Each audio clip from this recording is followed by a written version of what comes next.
Après ces programmes-là de Béret, tout est possible et la bataille pour le ciel. L'apôtre Sam vous revient avec sa toute nouvelle émission intitulée Dans la classe du Maître. Un programme destiné à la connaissance de la profondeur de notre Seigneur et Sauveur Jésus-Christ. Ne ratez pas les 2 rendez-vous hebdomadaires, mercredi 10h et vendredi 16h. Bien-aimé, je t'encourage à te connecter et en parler autour de toi dès maintenant. Que l'Éternel te bénisse et te localise. Shalom, shalom. L'orage, il est là, quand je suis au bord du...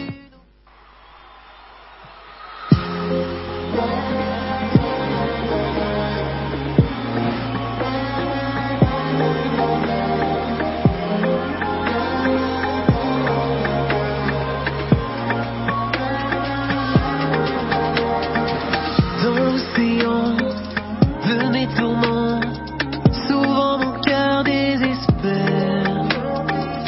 Face à l'abîme, si mon bateau dérive, j'aurai foi en l'éternel.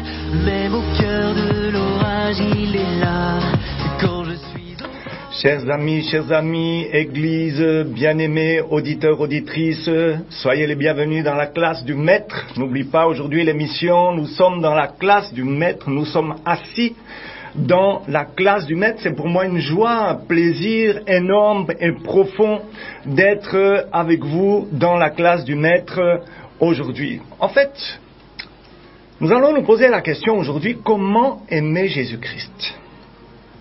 Alors je vais, contrairement à l'habitude, commencer par cette petite histoire qui parle d'une petite fille qui un jour vient trouver son pasteur. Elle était très troublée parce que elle aurait voulu aimer Jésus et elle n'y arrivait pas. Elle ne pouvait pas. Le pasteur lui dit, « Ma chère petite, ne pense pas autant à ton amour pour Jésus-Christ. Pense seulement combien il t'aime. Répète-toi encore et encore, Jésus m'aime. Et puis tu reviens me voir demain. » Le lendemain, la petite fille vient en effet revoir le pasteur. Son visage brillait de contentement. « Oh, dit-elle, maintenant j'aime Jésus-Christ. Comment pourrais-je faire autrement ?» Bien-aimé, il est évident que lorsque nous pensons à l'amour du Christ, le nôtre jaillit en retour. La Bible dit que nous l'aimons parce qu'il nous a aimés le premier. C'est son amour qui nous attire à lui, comme les bergers furent attirés par la crèche de Bethléem.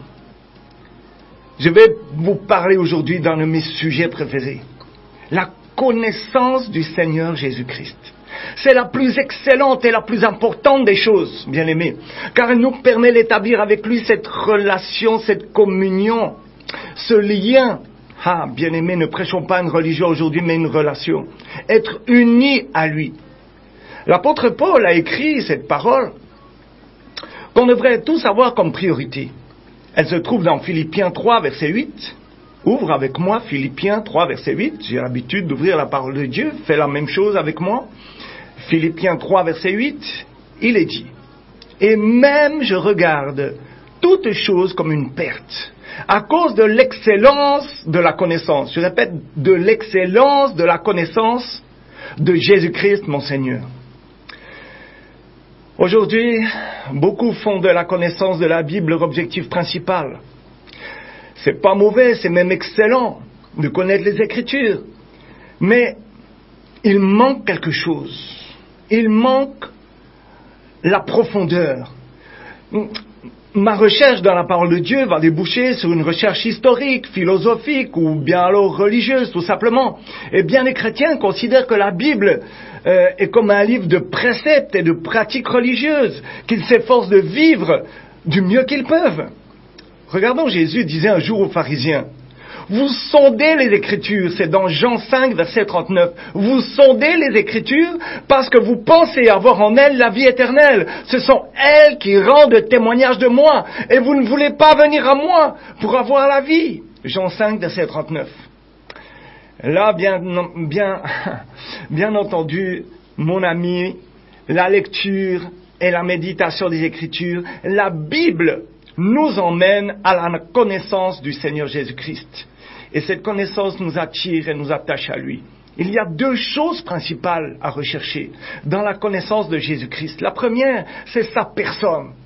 c'est-à-dire tout ce qui concerne sa nature de fils de Dieu et de fils de l'homme. Ses sentiments, son autorité éternelle, qui il est réellement. Souviens-toi, Jean 2, verset 6. Celui qui affirme que Jésus-Christ vit en lui doit marcher comme lui-même a marché, doit être ou bien alors doit faire comme lui-même a fait. Et la deuxième chose, on a vu, la première chose c'est sa personne, la deuxième chose c'est sa parole, son enseignement, ses préceptes, ses instructions, ses commandements, ses directives. Le résultat de la connaissance du Seigneur Jésus-Christ, bien-aimé, est indispensable. C'est la raison pour laquelle nous sommes assis à la classe du Maître aujourd'hui. C'est une plus grande confiance et foi en lui, une relation plus étroite avec lui. Mieux tu vas le connaître, plus vite nous allons nous attacher à lui pour l'aimer. Nous allons alors le suivre. Alors nous aurons envie d'obéir à sa parole. Nous allons désirer une relation plus profonde. Nous allons, dans sa présence, attendre son retour. Ouvre avec moi Philippiens 3, versets 8 à 11. Philippiens chapitre 3, versets 8 à 11. Il est dit, « Et même je regarde toute chose comme une perte, à cause de l'excellence de la connaissance de Jésus-Christ mon Seigneur, pour lequel j'ai renoncé à tout, et je les regarde comme de la boue. Oh, afin de gagner Christ, et d'être trouvé en lui non avec ma justice, celle qui vient de la loi, mais avec celle qui s'obtient par la foi en Christ. La justice qui vient de Dieu par la foi. Oh, afin de connaître Christ et la puissance de sa résurrection et la communion de ses souffrances en devenant conforme à lui dans sa mort pour parvenir, si je le peux, à la résurrection d'entre les morts. Philippiens 3, versets 8 à 11. C'est tout un programme, bien-aimé, qui nous demande pas moins que l'effort de toute une vie. Cependant, cette connaissance est avant tout une connaissance spirituelle. Paul a dit, si nous avons connu Christ selon la chair, maintenant, nous le connaissons plus de cette manière. C'est-à-dire que nous le connaissons d'une manière spirituelle, dans l'esprit. Bien-aimé, la connaissance réelle de Christ est une connaissance révélée. Et elle doit toucher, et elle touche notre cœur quand nous sommes dans cette relation. Une révélation divine, c'est pas uniquement un savoir cérébral, intellectuel, mais c'est spirituel. C'est dans l'esprit que les choses se passent. Lisons ensemble l'évangile de Matthieu, chapitre 16, versets 13 à 17. Lis avec moi Matthieu, chapitre 16, versets 13 à 17. C'est un passage qui est très édifiant et il est écrit. Jésus, étant arrivé dans le territoire de Césarée de Philippe, demanda à ses disciples, « Qui dit-on que je suis, moi, le Fils de l'homme » Ils répondirent, « Les uns disent que tu es Jean-Baptiste, les autres Élie, les autres Jérémie ou l'un des prophètes. » « Et vous, leur dit-il, qui dites-vous que je suis » Simon-Pierre répondit, « Tu es le Christ, le Fils du Dieu vivant. » Jésus, reprenant la parole, lui dit, « Tu es heureux, Simon, fils de Jonas, car ce ne sont pas la chair et le sang qui t'ont révélé cela, mais c'est mon Père qui est dans les cieux. » La connaissance du Seigneur Jésus-Christ fait partie de ces choses que Dieu a préparées pour certains. 2 Corinthiens, ouvre avec moi 2 Corinthiens chapitre 2, versets 6 à 10. 2 Corinthiens chapitre 2, versets 6 à 10. Il est écrit, « Cependant, c'est une sagesse que nous prêchons parmi les parfaits, sagesse qui n'est pas de ce siècle, ni des chefs de ce siècle, qui vont être anéantis. Nous prêchons la sagesse de Dieu, mystérieuse et cachée, que Dieu, avant les siècles, avait destinée pour notre gloire. Sagesse qu'aucun des chefs de ce siècle n'a connue, car s'ils l'eussent connue, ils n'auraient pas crucifié le Seigneur de gloire. » Oh là là, excellent ce texte. Mais comme il est écrit, ce sont des choses que l'œil n'a point vues, que l'oreille n'a point entendues, et qui ne sont point montées au cœur de l'homme. Des choses que Dieu a préparées pour ceux qui l'aiment.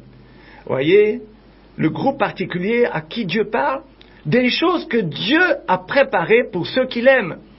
Dieu nous les a révélées par l'Esprit. Bien aimé, là c'est une évidence spirituelle intérieure. Comme une lumière que le Saint-Esprit allume et entretient en nous. Voyons encore un autre texte. Matthieu 11, verset 27, ouvre avec moi, Matthieu 11, verset 27, et écoutons la parole de Dieu. Toutes choses m'ont été données par mon Père, et personne ne connaît le Fils si ce n'est le Père.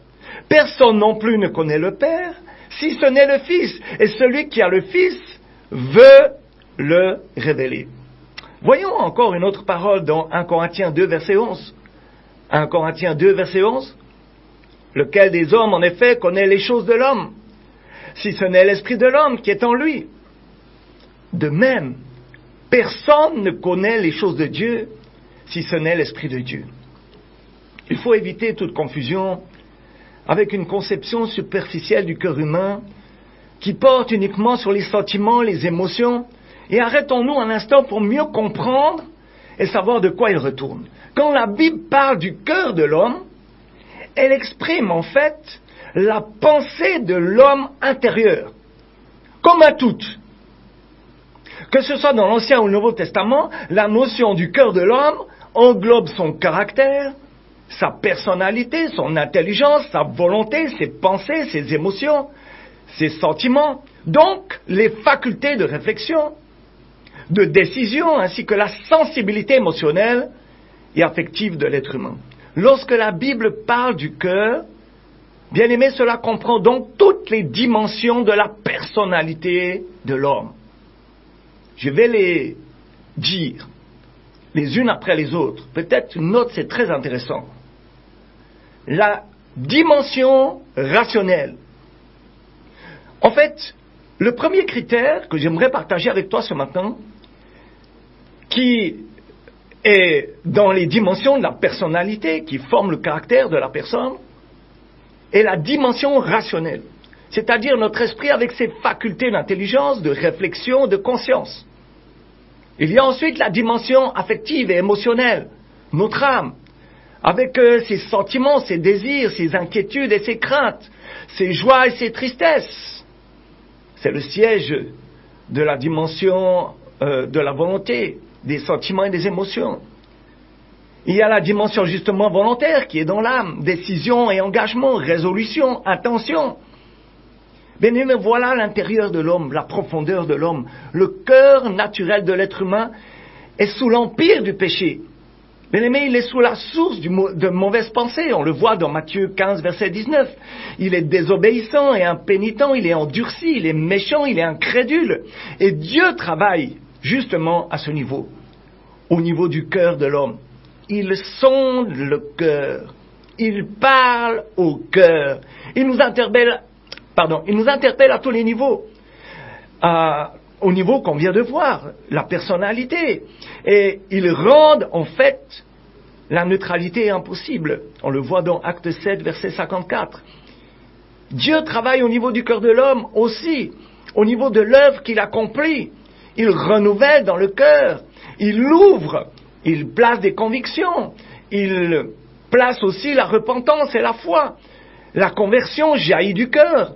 Et elle représente la réponse de l'homme tout entier à l'appel de l'Évangile. Le Christ accomplit son œuvre dans le cœur. Dans Matthieu 5, verset 8, on lit que son sang purifie le cœur. On voit dans Jean 14, verset 16, qu'il établit sa demeure dans le cœur par son esprit. Dans Romains, chapitre 5, verset 5, son amour est répandu dans nos cœurs. Sa paix y règne dans Colossiens 3, verset 15. Sa grâce affermit mon cœur dans Hébreux 13, verset 9. L'obéissance du croyant jaillit du cœur. La foi s'exprime par l'obéissance et par la patience. La parole de Dieu porte du fruit lorsqu'elle est gardée dans le cœur. C'est cette connaissance du cœur, c'est-à-dire pas uniquement intellectuelle ou sentimentale ou émotionnelle, mais englobant toute notre personnalité, qui conduit à nous attacher au Seigneur Jésus-Christ, à rechercher sa communion, à obéir à sa parole, le suivre envers et surtout contre tout. 2 Corinthiens 4, verset 11. Ouvre avec moi 2 Corinthiens 4, verset 11, il est dit « Car nous vivons, nous sommes sans cesse livrés à la mort à cause de Jésus, afin que la vie de Jésus soit aussi manifestée dans notre chair mortelle.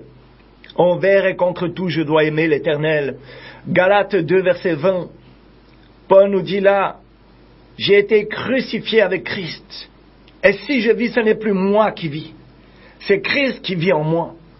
Si je vis maintenant dans la chair, je vis dans la foi au Fils de Dieu, qui m'a aimé et qui s'est livré lui-même pour moi. Il y a des choses essentielles, bien-aimés, que nous devons connaître du Seigneur Jésus-Christ. Il est notre Sauveur. Ou bien alors, s'il ne l'est pas encore, il peut l'être. Il est notre Maître. Et si ce n'est pas le cas, il peut l'être maintenant. Il peut être ton Seigneur. Il est aussi notre Dieu et il peut être ton Dieu. Il est notre intercesseur et il peut être ton intercesseur. Il est notre berger, notre roi et il peut être ton roi. On n'a pas le temps ce matin d'entrer dans les détails sur chacune de ces fonctions, mais disons en bref que Jésus doit être pour chacun de nous, pour moi, un sauveur, un maître. Un sauveur, c'est-à-dire celui en qui je me confie uniquement et totalement pour le pardon de mes péchés. Dans ma relation avec Dieu, le Père est mon avenir éternel. Et s'il est mon maître, c'est celui dont je suis devenu le disciple, obéissant et fidèle, celui qui est mon modèle, qui marche devant moi, et que je suis sur le chemin de la vérité et la vie, puisque c'est son nom, il est le chemin, la vérité et la vie. Il peut être ton Seigneur et ton Dieu, c'est-à-dire celui que je considère comme souverain dans ma vie, à qui j'appartiens et devant qui je plie le genou. Il me soutient pour que j'accomplisse sa volonté. Enfin, c'est lui que j'adore. Il peut être mon berger, celui qui veille sur moi. Il prend soin de moi, me conseille, m'instruit, me nourrit de sa parole et m'abreuve de son esprit. Il peut être aussi mon intercesseur auprès du Père. Il est aussi mon avocat dans le ciel. Devant le trône de Dieu, il me défend contre les accusations du diable. Il prie pour moi chaque jour. Bien-aimé, tu imagines? Peut-être que tu apprends quelque chose aujourd'hui. Il prie pour toi. Il intercède pour toi et moi. Il peut être ton roi. C'est lui qui est établi par le Père pour régner. C'est lui. C'est Jésus-Christ de Nazareth. Dans l'Église et dans ma vie, il est le chef de l'Église. Dès le moment où je suis devenu enfant de Dieu, il est venu en moi pour établir son royaume sur la terre. Un règne de justice et de paix. Et enfin, il est le roi, celui dont nous attendons le retour. Bien-aimé, j'étais lors d'une délivrance et il y a Lucifer qui parle à travers la bouche d'un jeune homme. Il dit que, quelle est ta mission dans ce corps? Il dit, moi, je n'ai pas de mission particulière. Il dit, tu es un menteur. Tu es le père des mensonges. Et il dit, toi alors, il me fait la morale. Il me dit, toi alors, tu viens me faire la morale. Hein? Moi, je sais au moins qu'il n'y a plus d'anges dans le ciel. Je dis, que plus d'anges dans le ciel, comment? Si tu mens Jésus-Christ, ferme ta bouche. Tu parles donc de quoi? Il me dit, moi je vois dans le règne spirituel. Et dans le règne spirituel, il n'y a plus d'anges. Il dit, alors, s'il n'y a plus d'anges, ils sont où? Elle me dit, ils sont autour de la terre. Je dis, eh mon frère. Et il me dit, vous dites tous que le maître est à la porte. Je ne le vois pas à la porte. Je dis, si tu mens Jésus-Christ, ferme ta bouche, répète. Il me dit, vous dites que Jésus-Christ, votre maître, il ne peut pas prononcer Jésus-Christ, mais ils disent que votre maître là est assis sur le trône. Il n'est pas assis sur le trône. Vous dites qu'il est à la porte. Il n'est pas à la porte. Il est tellement près de la terre pour son retour que vous ne le comprenez pas. Vous agissez comme s'il était assis sur un trône là-bas et que son retour serait dans des siècles. C'est lui-même, Satan dans un corps bien-aimé. Je le dis devant Dieu, j'ai vécu cette situation où il m'a évangélisé, il m'a dit, bien-aimé, cette parole qu'il m'a dite m'a bouleversé. Si Satan me dit que les anges ne sont plus dans le royaume des cieux et qu'ils sont déjà autour de la terre, quel avantage il avait à me donner cette nouvelle? Quel avantage? Le fait que les anges se réunissent autour de la terre pour le retour de Jésus-Christ est une mauvaise nouvelle pour lui. Mais il était obligé dans le feu de la délivrance de donner cette information. Bien-aimé, Jésus-Christ ne revient pas bientôt, il revient maintenant. Est-ce que nous sommes prêts? Et c'est de lui qu'on parle ce matin. De la connaissance de qui il est. Et il faut aussi connaître ce qu'il va faire ou ce qu'il est en train de faire. Il désire demeurer auprès de nous, bien-aimés, chaque jour. Il désire une relation avec toi et moi. Il désire que toi et moi, nous soyons sauvés. Et si tu n'as encore pas donné ta vie à Jésus-Christ, il suffit de dire de tout ton cœur, « Oh Jésus-Christ, fais-toi connaître à moi, je veux te connaître. » Cette simple prière fait qu'il peut se déplacer pour venir dans ta chambre. Je me souviens d'un témoignage de ma mère qui me dit qu'à l'âge de 16 ans, elle a vu une lumière au bout de son lit. Elle a compris dans son cœur que c'était l'Éternel Jésus-Christ. Il était là. Et il lui a dit, prêche ma parole. Prêche ma parole. Ma chère maman est encore vivante et je l'honore aujourd'hui pour tout ce qu'elle fait pour l'avancement du royaume. Maman, je t'honore. Honorez vos parents, bien-aimés. Ma mère m'a dit, je prêche encore aujourd'hui l'évangile. Je parle de lui chaque jour autour de moi. Parce qu'un jour, il m'a demandé de le faire. J'ai accepté cette mission. Et encore aujourd'hui, avec les années, plus de 60 ans, je prêche toujours l'évangile. Bien-aimés, quand on a rencontré Jésus-Christ, on n'est plus le même. On rentre KO dans sa présence et on ressort de sa présence OK. Il y a un renversement, un bouleversement. C'est la raison pour laquelle le Seigneur veut que nous soyons dans la classe du Maître, dans sa classe, pour apprendre qui il est réellement. Aujourd'hui, que fait-il? Ou demain, quand sera-t-il? Avec lui, je serai dans sa grâce. Je veux être dans sa grâce. C'est possible déjà aujourd'hui. Nous avons tout pleinement en lui.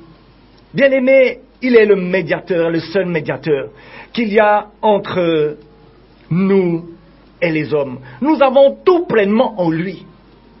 Je redis avec l'apôtre Paul, je vis dans la foi au Fils de Dieu qui m'a aimé et qui s'est livré lui-même en sacrifice pour moi. Bien-aimé, tu peux avoir confessé Christ.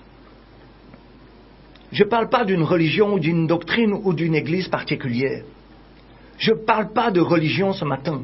Et je ne parlerai jamais de religion. Il y a des écoles de théologie, ce n'est pas un mal. Il y a dans ces écoles de théologie des doctrines enseignées propres à une église. Bien-aimés, ce matin, nous ne sommes pas à l'école de théologie, mais nous sommes à l'école de Christ.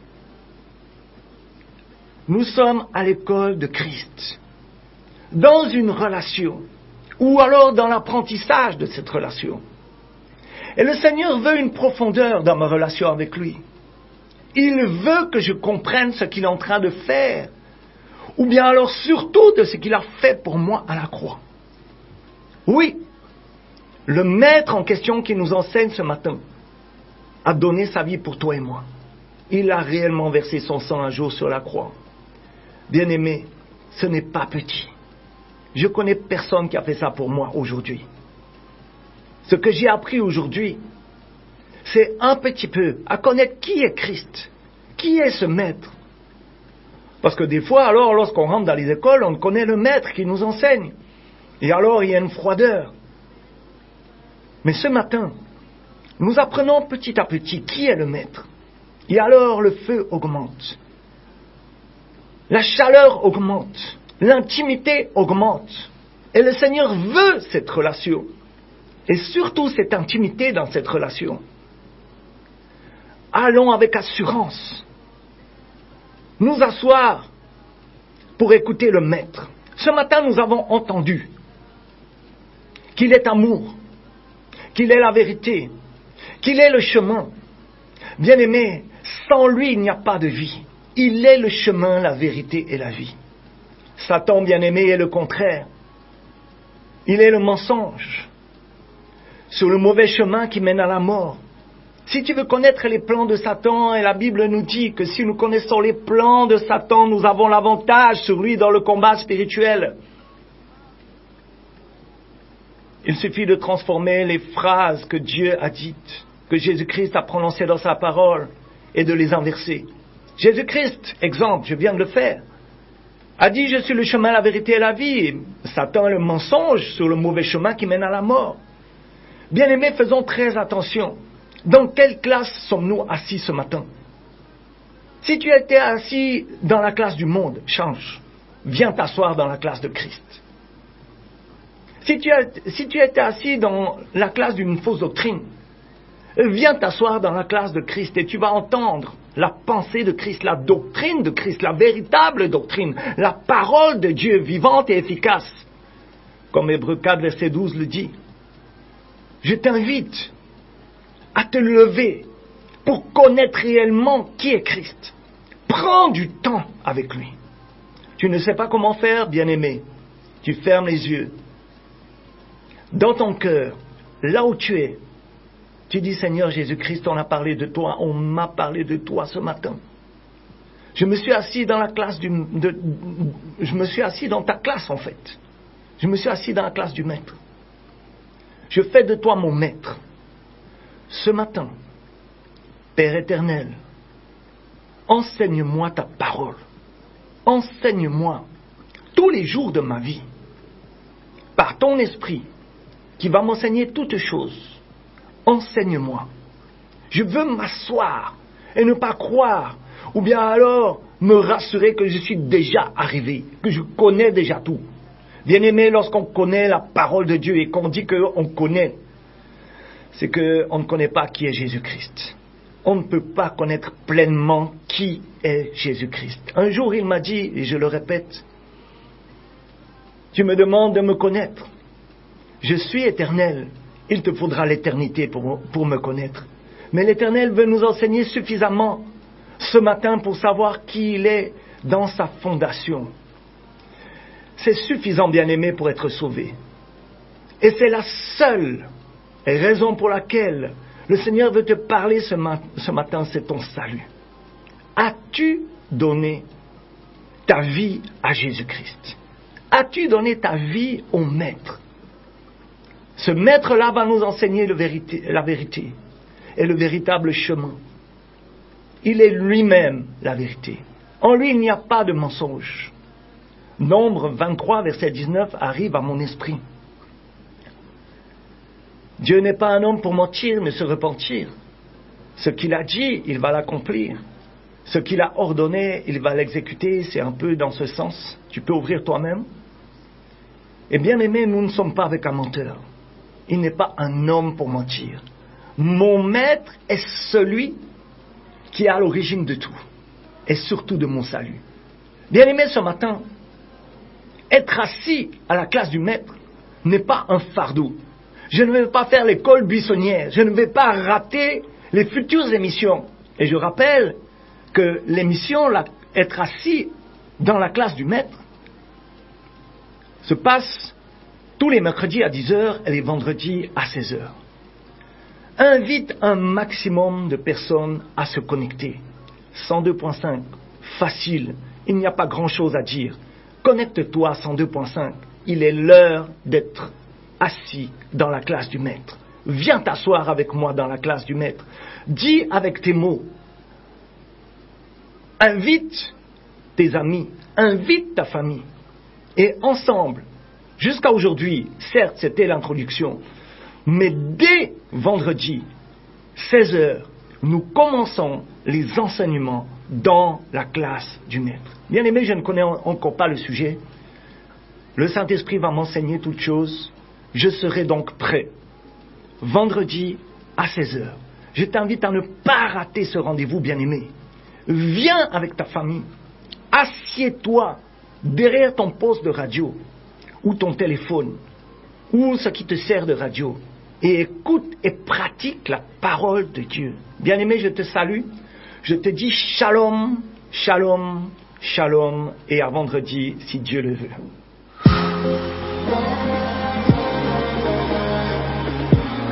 Après ces programmes, l'heure de Béret, tout est possible et la bataille pour le ciel. L'apôtre Sam vous revient avec sa toute nouvelle émission intitulée Dans la classe du Maître. Un programme destiné à la connaissance de la profondeur de notre Seigneur et Sauveur Jésus-Christ. Ne ratez pas les 2 rendez-vous hebdomadaires, mercredi 10h et vendredi 16h. Bien-aimé, je t'encourage à te connecter et en parler autour de toi dès maintenant. Que l'Éternel te bénisse et te localise. Shalom, shalom.